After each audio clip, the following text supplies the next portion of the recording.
এরকম একজন জ্যোতিষী বসে আছে, সকাল 9টার সময় এক বৃদ্ধ তার সামনে দিয়ে যাচ্ছে। জ্যোতিষী বলছে, বাবাজি একটু দাঁড়ান। কেন দাঁড়াবো? একটু দাঁড়ান। দাঁড়ালো। আমি আপনার হাতটা একটু দেখতে চাই। কেন? আমি আপনার হাত থেকে দেখবো ওতে কোনো বিপদ আছে নাকি। যদি বিপদ থাকে তো কি হবে?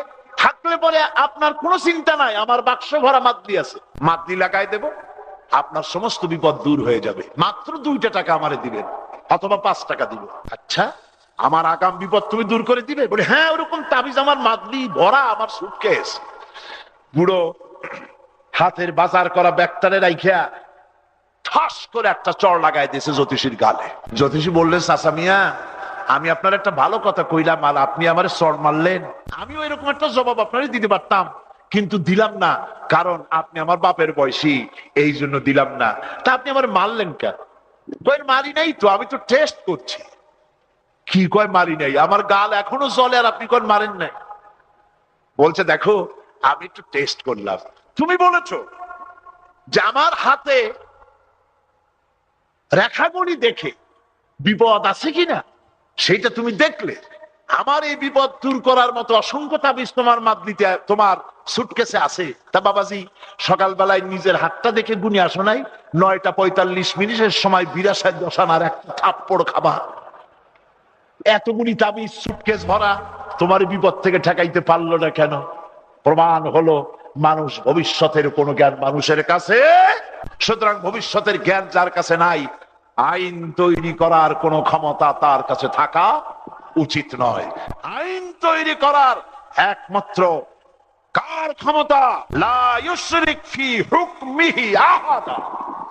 আল্লাহ পাকের আইন রচনার ভেতরে চূড়ান্ত অধিকার কেবলমাত্র কার?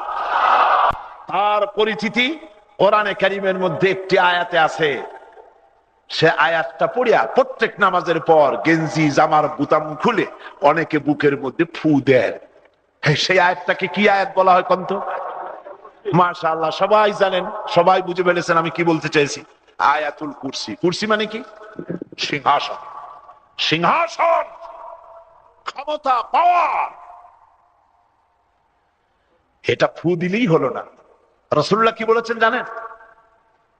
আল্লাহর নবী বলেছেন, প্রত্যেক ফরজ নামাজ পড়ে একবার করে আয়াতুল কুরসি যদি কেউ তেলাওয়াত করে, কিয়ামতের দিন আল্লাহ রাব্বুল আলামিন তাকে জান্নাত দান করে দিবেন। সুবহানাল্লাহ।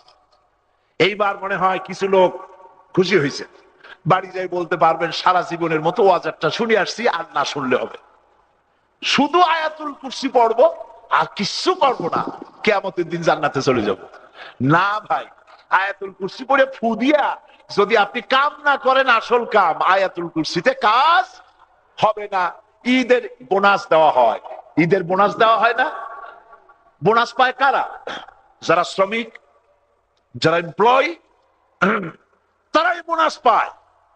আমার মতো মানুষ, মাওলানা আবুল কালাম আজাদের মতো মানুষ, মাওলানা সেবাতুল্লাহ সাহেব, যারা এখানে কোন মিল কল কারখানায় চাকরি করেন না, এই জাতীয় লোক, ওনারা গিয়ে যদি ঈদের দিন আমি সহ আমরা গিয়ে বললাম আদমজি জুট মিলে গিয়ে আমাদের কিছু ঈদের বোনাস দেন, ঈদের বোনাস ভালো মতো দিয়ে দেবে, ঠিক কিনা? তোমার ঈদের বোনাস দেবো কোন দুঃখে?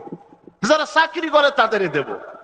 সুতরাং বোনাস যেমন যারা এমপ্লয়, তারা যেমন, তাদেরকে যেমন বোনাস দেওয়া হয়, আয়াতুল কুরসি বলে বুকে ফু দিলে বেহেশতে তো যাবে ওরা যারা সারা জীবন আল্লাহর গোলামি করে। কথা বুঝে আসছে কিনা? এখন এটা এমন আয়াত যা পড়ে ফু দিলে আল্লাহ জান্নাত দিবে। কারণটা কি? কারণ শুনুন, আল্লাহ রাব্বুল আলামিন বলেন, আল্লাহু লা ইলাহা ইল্লা হুয়াল হাইয়ুল কাইয়্যুম। পড়েন আমার সাথে গলা ছেড়ে দিয়ে, সব তো পুরুষ মানুষ, গলা ছেড়ে দিয়ে পড়ে। আল্লাহু লা ইলাহা ইল্লা হুয়াল হাইয়ুল কাইয়্যুম। আল্লাহ হচ্ছেন তিনি যিনি ছাড়া কোনো ইলাহ নাই, আইনদাতা নাই, বিধানদাতা নাই, শাসনকর্তা নাই। তিনি চিরঞ্জীব, তিনি চির জাগ্রত। তিনি কখনো ঘুমান না। লা তাখুযুহু সিনাতুন ওয়ালা নাওম, তন্দ্রা নিদ্রা তাকে স্পর্শ করে না। সুবহানাল্লাহ, জোরে কোন সুবহানাল্লাহ। তার কোনো ক্লান্তি নাই, ক্লান্তি শান্তি অবসাদ, তন্দ্রা আসা, জিমটি আসা। লা তাখুযুহু সিনাতুন ওয়ালা নাওম, ঘুমে তন্দ্রায় তাকে ক্লান্ত করে না, কখনো তিনি ঘুমান না। তিনি তো আমাদের মতো নন, তিনি কোন সৃষ্টির মতো নন। লাইসা কামিসলিহি শাই, আর সমকক্ষ কেউ নাই। ওই যে সেদিন পড়েছিলাম আল্লাহ পাক ছোট্ট সূরার ভিতরে, তার নবী আপনি বলুন আল্লাহ এক এবং একক, তিনি নিরঙ্কুশ, তিনি কারো মুখাপেক্ষী নন, তিনি কাউকে জন্ম দেন নাই, তাকেও কেউ জন্ম দেয়নি। আকাশ আর জমিনে তার সমকক্ষ কেউ নাই। সেই মহান আল্লাহ রাব্বুল আলামিন, আইন প্রণয়নের ক্ষমতা তার, আর তিনি আইনের কিতাব দিয়েছেন যার নাম কোরআন শরীফ। এই কিতাবের নাম কি? এটার নাম সংবিধান। এটার নাম কি? যতগুলি সরকার এ পর্যন্ত ক্ষমতা এলো, প্রত্যেকটি সরকার আল্লাহর এই কোরআনের সাথে নাফরমানি করেছে, বেয়াদবি করেছে, আল্লাহর আইন অমান্য করেছে। ঠিক কিনা? জোরে বলেন ঠিক কিনা? কিভাবে নাফরমানি করলো দেখুন। আল্লাহ রাব্বুল আলামিন বলেছেন ওয়া হাল্লাল্লাহুল বাইআ ওয়া হাররামার রিবা। আল্লাহ পাক বলেন আমি ব্যবসাকে করেছি হালাল আর সুদকে করেছি হারাম। ব্যবসা কি? ব্যবসা কি? আর সুদ কি? হারাম। প্রত্যেকটি গভর্নমেন্ট ক্ষমতায় এলো আর লাইসেন্স দিয়ে নতুন নতুন সুদের ব্যাংক উদ্বোধন করে জনগণের জন্য সুদ হালাল করে দিল। বলেন নাউজুবিল্লাহ। আল্লাহর হুকুমের খেলাফ হলো না? সুদের মধ্যে কয়টা গুনাহ? 70টি গুনাহ। তার 70 গুনাহ হলো নিজের মাকে নিকাহ করা। ঘৃণা করে না? নিজের মা বিবাহ করা 70 গুনাহ। চিল্লায় কোন, ঘৃণার সাথে কোন নাউজুবিল্লাহ। আহা, পার্লামেন্টে মদ, জুয়া, সুদ এর বিরুদ্ধে আমি বিল উত্থাপন করেছিলাম। মাঝে মধ্যে পার্লামেন্টে আমার কান্না পায়, একা একা কাঁদতে থাকি, চোখের থেকে পানি আসে। আহারে, মদ জুয়ার বিরুদ্ধে বিল উত্থাপন করলাম, একটা লোক নাই সমর্থন করার। আজকে যদি 151 জন লোক থাকতো পার্লামেন্টে, ওই পার্লামেন্টে এদেশে 1000 বছর ধরে পীর সাহেবরা ওয়াজ করছেন, মৌলানা সাহেবরা তাফসীর করছেন। আপনারা আমারে বলেন সুদ, মদ, জেনা, ব্যভিচার বন্ধ হয়েছে? বন্ধ হয়েছে? বিশ্বাস করুন, কিয়ামত পর্যন্ত যদি ওয়াজ হতে থাকে, পীর মুরিদি হতে থাকে, সুদ, ঘুষ, জেনা, ব্যভিচার বন্ধ হবে না, হবে না। আপনারা মনে করবেন না যে আমি পীর মুরিদির বিরুদ্ধে কথা বলছি। কথাটা ভালো করে বোঝেন। পীর মুরিদি যারা করেন, আমার কোনো শত্রুতা নাই তাদের সাথে। আমার বাপও পীর ছিলেন, আমার চাচাও পীর ছিলেন, ফুরফুরা সিলসিলার পীর ছিলেন তারা। সুতরাং পীর মুরিদির সাথে আমার কোনো সংঘর্ষ নাই। যে সমস্ত পীর সাহেবরা বিজনেস করেন, পীরগিরিকে ব্যবসা হিসেবে নেন, বেদাত আর শিরক চালু করেন, ওদের বিরুদ্ধে আমি কথা বলি। ঠিক কিনা কর? পীর সাহেবদের ওয়াজে, মৌলানা সাহেবদের তাফসিরে কেউ সুদ ছেড়ে দিতে পারে, কিন্তু অ্যাজ এ হোল দেশের থেকে সুদ বন্ধ হবে? হবে না। তাফসিরের মাধ্যমে কেউ জেনা ছাড়তে পারে, কোন মহিলা পর্দায় থাকতে পারে, কোন লোক সততাপূর্ণ ব্যবসা করতে পারে, কিন্তু সুদ, ঘুষ, জেনা, ব্যভিচার অ্যাজ এ হোল বন্ধ হবে না। ওয়াজ করেই যদি এগুলি বন্ধ হইতো, রাসূলুল্লাহর চাইতে শ্রেষ্ঠ ওয়াজ আল্লাহর দুনিয়ার আছে? তিনি ওয়াজ করতেন আর বন্ধ হয়ে যেত। তা কি হয়েছে? হয় নাই। রাসূলুল্লাহ ক্ষমতায় গিয়েছেন, পাওয়ারে গিয়েছেন, তিনি প্রেসিডেন্ট হয়েছেন, রাষ্ট্রপ্রধান হয়েছেন, আইন করে সুদকে দেশ থেকে নির্মূল করে দিয়েছেন। পার্লামেন্ট এমন একটা জায়গা যেখানে বসে আইন তৈরি করা যায়। সুদ, ঘুষ, জেনা, ব্যভিচারের বিরুদ্ধে, মদ জুয়ার বিরুদ্ধে বিল উত্থাপন করলাম। আমার বিল বিশেষ কমিটিতে চলে গেল, অন্তত 6 মাস হয়ে গেল। কোন ডিপ ফ্রিজে গিয়ে বিল ঘুমায় আছে আমি জানি না। আমি আপনাদেরকে হাসির খোরাকি দিচ্ছি না, অথচ আমরাই পারতাম এই সংসদে এমন লোক পাঠাইতে যারা সুদকে মায়ের সাথে জিনা করার মতো ঘৃণা করে। আমরা ব্যর্থ হয়েছি, তেমন লোক পাঠাতে পারি নাই বলে আইনের রূপ নেয়নি। ফলে সরকারে যারা গেলেন আল্লাহর কোরআনের সাথে নাফরমানি করলেন। কথাটি ঠিক কিনা? কথাটি ঠিক কিনা? আল্লাহ পাক বলেছেন ওয়ালা তাকরাবুজ জিনা ইন্নাহু কানা ফাহিশাতান ওয়া সাআ সাবিলা। আল্লাহ পাক বলেন জিনা করা তো দূরের কথা, জিনার নিকটবর্তীও হয় না। প্রত্যেকটি গভর্নমেন্ট ক্ষমতায় এলো, বেশ্যালয়গুলি প্রসকোয়ার্টারগুলিকে লাইসেন্স দিয়ে জনগণের জন্য জিনা করা হালাল করে দিল। আমি কি বাড়িয়ে বলছি না ঠিক বলছি? অথচ যদি ইসলামী গভর্নমেন্ট হতো সমস্ত প্রসকোয়ার্টার বন্ধ করে দেওয়া হতো। আপনি বলবেন প্রসকোয়ার্টার বন্ধ করে দিলে ওরা খাবে কি? কোনো অসুবিধা নাই। ইসলামী গভর্নমেন্ট যদি হয় তাহলে আমরা কি করব শুনাই। ইসলামী গভর্নমেন্ট হলে সমস্ত বেশ্যালয় বন্ধ করে দেওয়া হবে, সমস্ত পতিতাগুলিকে উজু করাইয়া, গোসল করাইয়া, তওবা পড়াইয়া, গার্মেন্টস ফ্যাক্টরি বেশি করে বানাইয়া সেখানে চাকরি দেওয়া হবে। আর ওদের সাথে যে সব পুরুষের খাতির ছিল খোঁজ নিয়ে ধরে ধরে আনিয়া তাদের সাথে বিয়ে দিয়ে দেওয়া হবে। সমস্যা বাড়বে না কমবে? কমে যাবে। সরকারগুলি আল্লাহর সাথে নাফরমানি করছে। আল্লাহ পাক বলেছেন ইন্নামাল খামরু ওয়াল মাইসিরু ওয়াল আনসাবু ওয়াল আজলামু রিজসুম মিন আমালিশ শাইতানি ফাজতানিবুহু। এ কথা কার? চিল্লায় বলতে হবে কথা কার? আমার আল্লাহ রাব্বুল আলামিন বলছেন মদ এবং জুয়া শয়তানের কাজ। মদ আর জুয়া কার কাজ? এই মদ আর জুয়ার লাইসেন্স গভর্নমেন্ট দেয় কিনা? দেয় কিনা? আমার হোটেল সোনারগাঁয়, হোটেল শেরাটনে বিদেশি মেহমানদের জন্য বা দেশীয় মেহমানদের জন্য মদের ব্যবস্থা আছে না নাই? আভিজাত্যপূর্ণ এলাকাগুলিতে মদের কারবার আছে কি নাই? মদ এবং জুয়ার লাইসেন্স গভর্নমেন্ট দেয় কিনা? তাহলে প্রত্যেকটি গভর্নমেন্ট ক্ষমতায় আসতেছে আর আল্লাহর সাথে নাফরমানি করছে, বেয়াদবি করছে। আল্লাযীনা মাক্কান্নাহুম ফিল আরদ। মুমিনরা যদি ক্ষমতায় যায়, কারা? কথার জবাব দিতে হবে, কারা?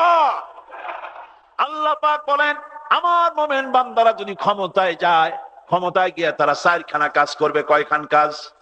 প্রথম কাজ করবে ক্ষমতায় গিয়া নামাজ প্রতিষ্ঠা করবে। জোরে কোন সুবহানাল্লাহ। বাংলাদেশের সরকার এ দায়িত্ব পালন করতে পারেন কিনা? মাঝখানে একটা কথা আমি বলি, আমি বিশ্বাস করি না যে জামাত ইসলামী কেবলমাত্র দেশে ইসলাম কায়েম করতে পারবে আর কেউ পারবে না। আর কারো করার ক্ষমতা নাই, আমি তা বিশ্বাস করি না। বরং আমি মনে করি বর্তমান সরকার, আওয়ামী লীগ সরকার, পার্লামেন্টে ঘোষণা করুক ধর্ম নিরপেক্ষ মতবাদ মানি না। যেমন তারা সমাজতন্ত্রের অর্থনীতি বর্জন করেছেন, করেন নাই? সমাজতন্ত্রের অর্থনীতি তাদের একটা পিলার ছিল, তাদের একটা মূল নীতি ছিল। সেই নীতি ওনারা বর্জন করেছেন না? ওটাকে বর্জন করে মুক্তবাজার অর্থনীতি তারা গ্রহণ করেছেন। আজকে তারা পার্লামেন্টে, আগামীকাল পার্লামেন্ট অধিবেশন শুরু হবে, যদি সাহস থাকে তাহলে ওনারা বলুন ধর্মনিরপেক্ষ মতবাদ, এই কুফরি মতবাদকে আমরা পরিত্যাগ করলাম। পার্লামেন্ট কোরআনের আইন দিয়া চলবে, রাসূলুল্লাহর বিধান, কোরআনের আইন দিয়া দেশ চলবে, এই কথা যদি আওয়ামী লীগ ঘোষণা করে, আমি ওয়াদা করছি আমাদের সমস্ত শক্তি দিয়ে এই সরকারকে সহযোগিতা করব।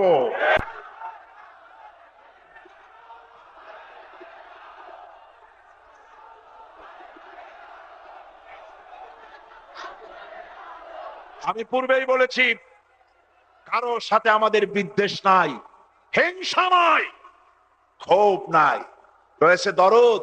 আপনারা ভুল পথে যাচ্ছেন, এই ভুল পথ থেকে ফিরাবার জন্য কোরআন শরীফ হচ্ছে সঠিক রাস্তা। মোমেন ব্যক্তিরা যদি ক্ষমতায় যান, আল্লাহ পাক বলেন মোমেন ব্যক্তিরা যদি ক্ষমতায় যায় চারখানা কাজ করবে। প্রথম কাজ হবে নামাজ প্রতিষ্ঠা করবে। সুবহানাল্লাহ। পার্লামেন্ট থেকে অর্ডার করবেন প্রধানমন্ত্রী, বলবেন জোহরের আজানের সঙ্গে সঙ্গে ক্যান্টনমেন্ট, পার্লামেন্ট, পুলিশের দপ্তর, বিডিআরের দপ্তর, বঙ্গভবন, কল কারখানা, ক্ষেত খামার, অফিস আদালত, কলেজ বিশ্ববিদ্যালয় বন্ধ হয়ে যাবে। আধা ঘন্টার জন্য জোহরের নামাজ জামাতে আদায় করবে, নাস্তা বা দুপুরের খাবার খাবে, তারপরে আবার 1:30 থেকে বা 2টা থেকে অফিস আবার চালু হবে। এটা করলে খারাপ হইতো না ভালো হইতো? আল্লাহর রহমত বরকত নাজিল হয়ে যাইতো। এখন তো যেখানে হাত দেন সেই জায়গা শেষ। আর তখন আল্লাহ বরকত দিব। কে বরকত দিবে? ওয়াদা কার? ওই শুনুন, আমার আল্লাহর ভাষায় শুনুন। আল্লাহ রাব্বুল আলামিন বলেন, ওয়ালাউ আন্না হালাল কুরআমানু ওয়াত্তাকাউ লাফাতাহনা আলাইহিম বারাকাতিম মিনাস সামাই ওয়াল আরদ।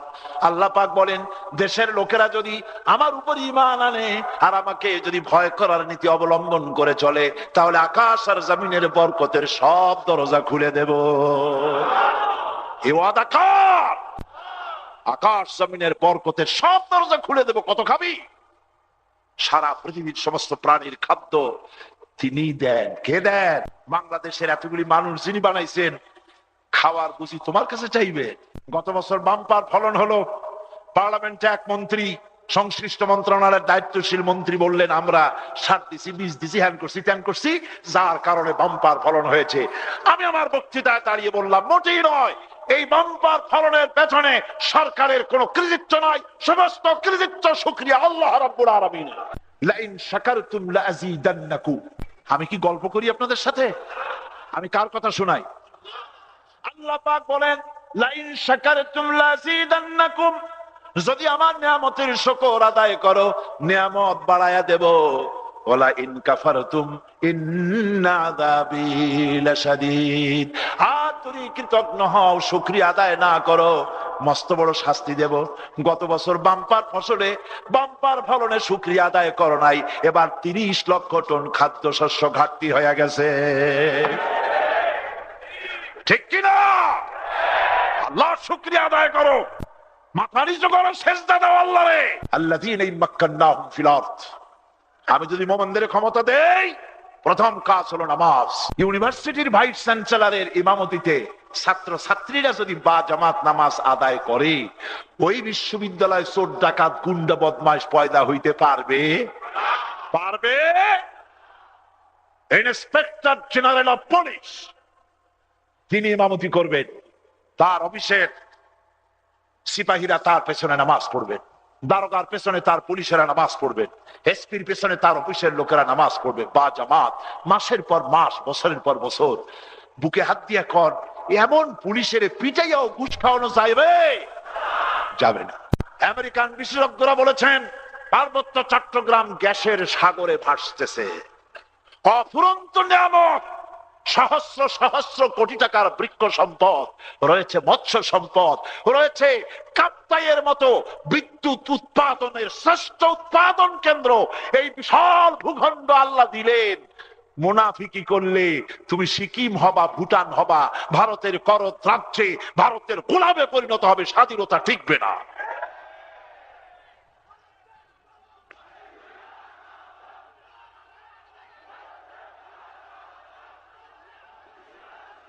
সুতরাং জাতিকে, দেশবাসীকে বলতে চাই, সরকারকে বলতে চাই, ক্ষমতায় যদি থাকতে চান, দেশের স্বাধীনতা সার্বভৌম থেকে যদি রক্ষা করতে চান, ভারতকে ভয় করবেন না, ভয় করুন আল্লাহ রাব্বুল আলামিনকে। কারে ভয় করবেন? আল্লাহ পাক বলছেন, আল্লাযীনা ইম্মাক্কান্নাহুম ফিল আরদ। মুমিন বান্দারা যদি ক্ষমতায় যায়, প্রথম কাজ হলো নামাজ আদায় করবে। আর নামাজ যে জাতি আদায় করবে নিয়মিত ভাবে, আল্লাহ বলেন নিজেকে বরকত দিয়ে দেব। সৌদি আরবের আছে নাকি? শুধু বালু আর বালু, মরুভূমি আর মরুভূমি, পাহাড় আর পাহাড়। কিন্তু আল্লাহর হুকুম মানে, কোরআনের আইন মানে, তাওহীদ বোঝে, শিরক থেকে বেঁচেছে বলে রাসূলুল্লাহর কদম মোবারকের বরকতে মরুভূমির ভেতর থেকে আল্লাহ রাব্বুল আলামিন সোনার খনি উঠায় দিয়েছেন। লিকুইড গোল্ড, পেট্রোল আল্লাহ দান করেছেন। আমাদের কিছু দেয় নাই, আমাদের দিয়েছেন। আগেই বলেছি শুরুতে, আমার দেশে সব আছে, বনজ সম্পদ, খনিজ সম্পদ, মৎস্য সম্পদ। কি নাই আমার? আমার রয়েছে বৃক্ষ সম্পদ, রয়েছে পশু সম্পদ, রয়েছে মানব সম্পদ, সব আছে। নাই শুধু অভাব কি, ক্রাইসিস কি, নাইটা কি, শূন্যটা কি? শূন্য হচ্ছে সৎ নেতৃত্বের অভাব। যদি সৎ নেতৃত্ব, ইমানদার নেতৃত্ব থাকতো, আমার যা ছিল তাই দিয়ে পৃথিবীর আমি শ্রেষ্ঠ শক্তিশালী দেশে পরিণত হয়ে যেতে পারতাম, ঠিক কিনা? সুতরাং নামাজ, এটা হলো প্রথম কাজ ইসলামী সরকারের। ইসলামী সরকারের 2 নম্বরের কাজ হলো যাকাতকে আদায় করবে। কি করবে? যাকাত আদায় করবে। আমার দেশের গভর্নমেন্টও যাকাত আদায় করে। সুবিধাবাদ, জিন্দাবাদ। আল্লাহ বলেছেন মোমেন সরকার 4টা কাজ করবে। কয়টা কাজ?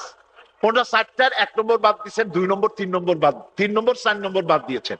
মাঝখান থেকে যাকাতে কিছু পয়সা পাওয়া যায়, এইটা উঠানোর চেষ্টা করেছেন। মনে রাখবেন, যেই সরকার নামাজ প্রতিষ্ঠা করে না, যে সরকার ভালো কাজের আদেশ দেয় না, যে সরকার মানুষকে অন্যায় কাজ থেকে ফিরায় না, যাকাত আদায় করার অধিকার তার নাই। সুতরাং এমন এক সময় আসবে যখন আবার আমাদের জন্য সুখ শান্তি ফিরে আসবে। সেজন্য কোরআনের কাছে আসতে হবে। কার কাছে? এই কোরআন হলো সেই কোরআন। আমার নবী বলেছেন, মান ক্বালা বিহি সাদাকা। এই পল্টন ময়দানে উপস্থিত লক্ষ লক্ষ জনতার উদ্দেশ্যে রাসূলের হাদিস শোনাই, প্রাণ খুলে কান খুলে শুনুন। আমার নবী বলেন, কোরআন দিয়ে যারা কথা বলে ওরাই সত্য কথা বলে। সুবহানাল্লাহ। আপনার নেতা বক্তৃতা করতে আসে, না আছে কোরআন, না আছে হাদিস, সব নিজেদের মন গড়া কথা, ঠিক কিনা? কোরআন দিয়ে যারা কথা বলে তারা সত্য কথা বলে। কোরআন দিয়ে যারা মানুষকে ডাকে ওরাই সঠিক পথের দিকে ডাকে। যেই ডাক শুরু হয় দুনিয়া থেকে, আর এর যাত্রা শেষ হয় জান্নাতুল ফেরদাউসে গিয়ে। আখরাজাহু তিরমিজি, তিরমিজি শরীফের হাদিস এটি। সুতরাং ইন্নাদ-দীন ইনদাল্লাহিল ইসলাম। জীবন ব্যবস্থা কেবলমাত্র কোনটা? জোরে বলেন, কোনটা? এই ইসলামের আইনের সামনে মাথা নত করে দিতে হবে। আর ওই সমস্ত নেতাদের কথা মানা যাবে না। ওয়ালা তুতিউ আমরাল মুসরিফিন আল্লাযীনা ইউফসিদুনা ফিল আরদ ওয়ালা ইউসলিহুন। সেই সব নেতাদের আইন মেনো না, সেই সব নেতাদের কথা শুনো না যারা জমিনে ফাসাদ সৃষ্টি করে, যারা অন্যায় কাজ করে, গুনাহের কাজ করে, সংশোধনের কাজ করে না, ওদের হুকুম মেনো না। এসব নেতাদের আনুগত্য করো না। নিষেধ করেছেন কে? কে নিষেধ করেছেন? সুতরাং আইন মানতে হবে আল্লাহর। আর নেতা হিসেবে গ্রহণ করতে হবে আল্লাহর নবী জনাবে মুহাম্মদুর রাসূলুল্লাহ সাল্লাল্লাহু আলাইহি ওয়াসাল্লামকে। এই জন্য শান্তি যদি পেতে চাই, তাহলে রব্বুল আলামিন বলেছেন, কাতিলুহুম হাত্তা লা তাকুনা ফিতনাতুন ওয়া ইয়াকুনাদ-দীনু কুল্লুহু লিল্লাহ। সংগ্রাম করো, লড়াই করো ততক্ষণ পর্যন্ত যতক্ষণ না ফিতনা দূর হয়ে যায়, মানব রচিত মতবাদ শেষ হয়ে যায়, আর আল্লাহর আইন কায়েম না হয়, ততক্ষণ পর্যন্ত লড়াই করতে থাকো। এই লড়াই করতে প্রস্তুত আছেন? যদি এই লড়াই না করেন,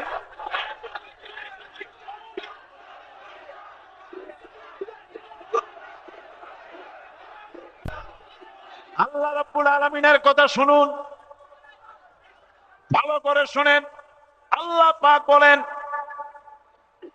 লড়াই করো ততক্ষণ পর্যন্ত যতক্ষণ মানুষের তৈরি করা মতবাদ শেষ না হয়ে যায়, আর আমার আইন পুরোপুরি কায়েম না হয়। যদি এই লড়াই না করো, ইল্লা তাফআলুহু তাকুন ফিতনাতুন ফিল আরদি ওয়া ফাসাদুন কাবীর। যদি এই লড়াই অংশগ্রহণ না করো, তাহলে বড় রকমের বিপর্যয়, বিপদ, মুসিবত, ক্ষুধা, দারিদ্র, এগুলির প্রতীক্ষায় দিন গুনতে থাকো। আমরা কি সেই প্রতীক্ষায় থাকবো, না সুদিনের অপেক্ষায় আমরা আল্লাহর দ্বীন প্রতিষ্ঠার জন্য লড়াই করব? কোনটা? এবার শুনুন, মানুষের তৈরি করা মতবাদ মানা যাবে না। মানুষের তৈরি করা মতবাদ মানা যাবে আল্লাহর ভাষায়। শুনুন, আল্লাহ রাব্বুল আলামিন বলেন, ومن يبتغي غير الإسلام دينا فلن يقبل منه وهو في الآخرة من الخاسرين। আল্লাহ রাব্বুল আলামিন বলেন, যে বা যারা মানুষের তৈরি করা মতবাদকে গ্রহণ করবে। গতকালও বলেছি, পুঁজিবাদ কার তৈরি? আল্লাহর তৈরি না মানুষের তৈরি? সমাজবাদ কার তৈরি? আল্লাহর না মানুষের? ধর্মনিরপেক্ষ মতবাদ কার তৈরি? আল্লাহর না মানুষের? এবার শুনুন আল্লাহ কি বলেন, আমার দেওয়া জীবন ব্যবস্থাকে ছেড়ে দিয়ে মানুষের তৈরি করা মতবাদকে যারা গ্রহণ করে, ফালান ইউকবালা মিনহু, ফালান আলেমরা বুঝবেন লান কোথায় লাগে। ফালান কখনোই আমি তার কাছ থেকে ওটাকে গ্রহণ করব না। ওয়া হুয়া ফিল আখিরাতি মিনাল খাসিরিন, কিয়ামতে অবশ্যই সে ক্ষতিগ্রস্তদের মধ্যে শামিল হবে। কিয়ামতে নিশ্চিতভাবে ক্ষতিগ্রস্ত হবে কারা? হামান, ফেরাউন, সাদ্দাত, নমরুদ, ওদের সাথে জাহান্নামে যেতে হবে যারা আল্লাহর আইনের বিরোধিতা করে। নাউযুবিল্লাহ। দিন প্রতিষ্ঠিত যদি হয়, কোরআনের রাজ যদি কায়েম হয়, অর্থনীতিতে প্রবৃদ্ধি আসবে, সমৃদ্ধি আসবে, মানুষ সুখ পাবে, শান্তি পাবে। কি বলেন পাবে না? যেহেতু আইনটা কার? আইনটা কার? সাহাবায়ে কেরাম কাফেরদের অত্যাচারে অতিষ্ঠ হয়ে, আমি মাঝখানে দেখি দুই একজন হাঁটেন, এটা কিন্তু ঠিক না। গতকালও বলেছি, বিশেষ পেশাব পায়খানার বেগ না হলে মাহফিলের ভিতর দিয়ে হাঁটার মতো বেয়াদবি কেউ করবেন না। মারাত্মক বেয়াদবি। লক্ষ লক্ষ মানুষের মাঝখান দিয়ে হেঁটে মানুষকে কষ্ট দেওয়া ঠিক নয়। বন্ধুগণ, আল্লাহর দেওয়া বিধান কায়েম হলে পরে শান্তি আসবে। সাহাবায়ে কেরাম যখন অত্যাচারিত হচ্ছিল মক্কা জীবনে, হুজুরের মক্কি জিন্দেগিতে যখন মারা হচ্ছিল, বুখারীর হাদিস শুনুন, ওয়ান খাব্বাব বিন আরিদ রাদিয়াল্লাহু তাআলা আনহু আন্নাহু ক্বাল শাকাউনা ইলা রাসূলিল্লাহ সাল্লাল্লাহু আলাইহি ওয়াসাল্লাম ওয়া হুয়া মুতাওয়াসসাদুন বুরদাতুন লাহু ফি জিল্লিল কাবা। রাসূল কারীম সাল্লাল্লাহু আলাইহি ওয়াসাল্লাম একটা চাদর গায়ে দিয়ে তিনি আরাম ফরমাচ্ছিলেন কাবা শরীফের পাশে। আমি তার কাছে গিয়ে বললাম, হে রাসূল, আলা তাস্তানসিরু লানা, আলা তাদউ লানা, আপনি কি আমাদের জন্য দোয়া করবেন না? আমাদের জন্য আল্লাহর কাছে সাহায্য কামনা করবেন না? আমরা তো মার খেতে খেতে শেষ হয়ে গেলাম। বুখারী শরীফের হাদিসে এসেছে, নবীজি উঠে বসলেন, বললেন, ও খাব্বাব, তোমাদের আগে এই জমিনে যারা দিন প্রতিষ্ঠিত করতে এসেছিলেন, সমাজ শক্তি, রাষ্ট্র শক্তি তাদেরকে গ্রেফতার করেছে। অপরাধ কি? অপরাধ আর কিছু না। ওমা নাকামু মিনহুম ইল্লা আইয়ুমিনু বিল্লাহিল আজিজিল হামিদ। অপরাধ হলো এই, পরাক্রমশীল আল্লাহ রাব্বুল আলামিনের আইন তারা প্রতিষ্ঠিত করতে চায়, এটাই অপরাধ। তাদেরকে গ্রেফতার করেছে। ফায়ুখাদুর রাজুলু, ওই লোকগুলিকে ধরেছে। ফায়ুহফারু লাহু ফিল আরদ, জমিনে তার জন্য গর্ত খনন করেছে। ফায়ুজআলু ফিহা, এরপরে সেই গর্তের ভিতরে তারে কোমর পর্যন্ত গেট দাবায়া কোমর পর্যন্ত গেড়ে দিয়েছে। সুম্মা ইউতা বিল মানশার, এরপরে করাত এনেছে। ফায়ুদাউ আলা রাসিহি, এরপর করাত তারা মাথার উপরে রেখেছে। ফায়ুজআলু নিসফাইন, এরপরে করাত দিয়া মাথার উপরে, জীবিত মানুষের মাথার উপরে করাত দিয়ে কেটে কেটে জীবিত মানুষটারে দ্বিখণ্ডিত করে ফেলে দিয়েছে।